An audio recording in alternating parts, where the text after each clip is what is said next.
ẹ̀yin ní méjì ẹ̀yin pọ́n méjì tèmi lé ní àbí.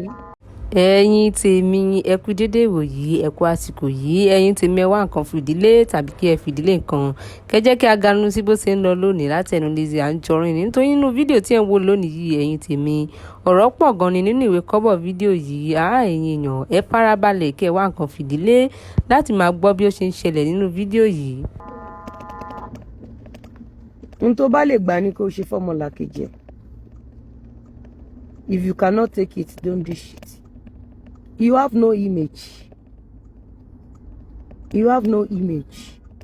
I may decide not to put my mouth in your matter. Toro ta konilere ni mi. You have no image. If you have an image, you will protect it by not putting your mouth in things that doesn't concern you. You have no image. Ìwọ tó bọ́ síta tó attack image èèyàn àwọn orúkọ tó ń dá lórí platform ẹ ṣé mo dárúkọ yẹn ṣé mo la ẹnu mi ṣé mo dárúkọ yẹn àbí wà àti Bísí mọ̀ọ́mọ̀ team up ṣé bó mọ̀ pa ní court case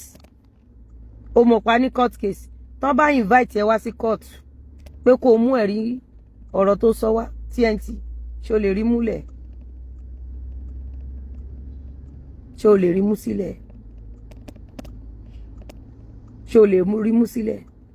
ó ṣe jẹ́ pé ìgbà kan náà ni ìwọ àti Bísí lẹ́jọ́ bẹ̀rẹ̀ ó ṣàmọ̀ pa ní court case ńlẹ̀ ó mọ̀ pa ní court case tán bá invite ẹ over àbúrò pé mi ni máa invite ẹ over irọ́ àwọn tó tiẹ̀ lọ ṣe show náà ló máa gbé case ẹ wọlé court àwa fún wọn ní order pé kán ní kó wá apparently ò ní lè wọ Nàìjíríà mọ́ bí eré wàá wá realize pé fúnra rẹ̀ ló yìnbọn rúlẹ̀ lórí kò kí ń ṣe mi fúnra rẹ̀ ló gbé ìbọn fúnra ẹ̀ lórí wàá rí pé kò kí ń ṣe mi ọ̀rọ̀ tó ń jáde lẹ́nu títí ẹ wọ́n máa submit ẹ̀ sí court tán bá ti wá submit ẹ̀ sí court á wá order pé kó máa bọ̀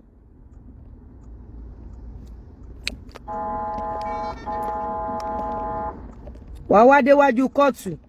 ó ṣáà ní sọ pé Lizzy ìwọ èèyàn mi irọ́ ìwọ ò mọ̀ pé setup náà ń ṣe fún ẹ a ní gbogbo yín ò ní làákàyè yín blackmailers tó bá ní pé ẹ̀dá tí Ọlọ́run kọ̀ dé àìmọ̀ ṣe sí lórí cyber ẹ̀yin blackmailers ni àbó rò pé fídíò tó ń ṣe fún wọn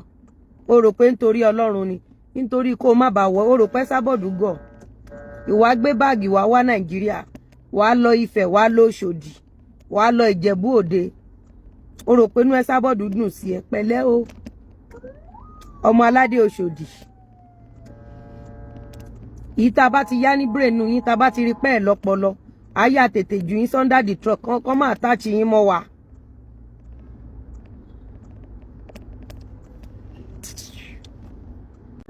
ọ̀rọ̀ Mr. Lawal là ń sọ lọ wọ́n wá sọ fún mi pé kí mo gbá àǹtí mi kan ní blocking àǹtí mi ẹni Lizzy ọjọ́ wo ló fẹ́ bọ̀bọ̀ yìí ṣé abẹ́kọ́ ni kíní ẹ̀ ti jábọ́. Okay. àǹtí ẹni Lizzy ọjọ́ wo ló fẹ́ bọ̀bọ̀ yìí àtijọ́ tó ti fẹ́ bọ̀bọ̀ yìí àtijọ́ yẹn ló ti nísinmi mo rí agbá blocking. wọ́n látijọ́ tí mo ti fẹ́ Mr. Lawal ní mi ti nísinmi kí lẹ wá ṣe fún mi látijọ́ tí mo ti ralé ní 2019 bí 2018 tí mo ti ralé ok ìsinmi ní gbogbo ìtẹ́ ṣe ní 2019 yẹn àwa ò mọ̀ ìsinmi ní gbogbo ìtẹ́ ṣe fún mi ní 2019 yẹn lẹ́yìn ìgbà tí mo ralé tán I see wonderful nígbà tán bẹ̀rẹ̀ sí ní bully Mr. Lawal thinking pé màá jáde màá wá throw Mr. Lawal under the truck kò yé yín mo wá fi wọ́n lẹ̀ for very long time mo ń study wọn torí mi mo bọ́ yẹn ń gbá géèmù yẹn ń gbà yẹn mo ń study wọn mo jẹ́ kán gbá gbogbo géèmù wọn tán thank God I'm a fast learner uncle mi kan wà l'Amẹ́ríkà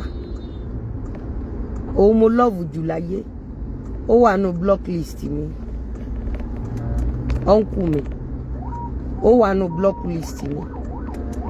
gbogbo ìṣẹ̀dá tó ní nǹkan Mr. Lawal lẹ̀ gbogbo wọn ni mo gbá ní blocking tí mi dẹ̀ ní ṣí wọn lẹ́dọ̀lá. ẹ má gbàgbé pé ńgbà tán ní kí n fi Mr. Lawal lẹ̀ mi ì mọ̀ pé ìrìn àjò wa ó máa yọ sí wípé à ń kọ́lé kiri o mi ò mọ̀ pé ìrìn àjò yẹn ó máa yọrí sí pé mo máa ní estate o àṣà ti gbà yẹn mi ì mọ̀ pé ìrìn àjò yẹn máa yọrí sí pé mo máa ní shopping mall mo kọ̀ wà nínú ìrìn àjò yẹn nínú òkùnkùn síbẹ̀ mi ì mọ̀ nǹkan tó lọ ń package fáwa méjèèjì èmi kò dúró nídúró wípé tí n bá fọkùnrin yìí lẹ̀ ta ló fẹ́ fojú jọ ẹnu ìṣó tó gbé ogun dìde kò ní oore tó fẹ́ ṣe fọkùnrin yìí ó dẹ̀ ti fi ọkùnrin yìí sílẹ̀ èmi rò wípé mo dúró ti Mr. Lawal mi ò mọ̀ pé mo dúró ti ara mi ọ̀rọ̀ ọkọ àtìyàwó tún nìyẹn o ọ̀pọ̀lọpọ̀ yín àwọn tó wá ń ṣàbòsí ọkọ yín fún yín wàláhì ọkọ yín ò ṣe gbogbo nǹkan ló ṣe àwọn ọ̀tá yín ni tó fojú jọ rẹ̀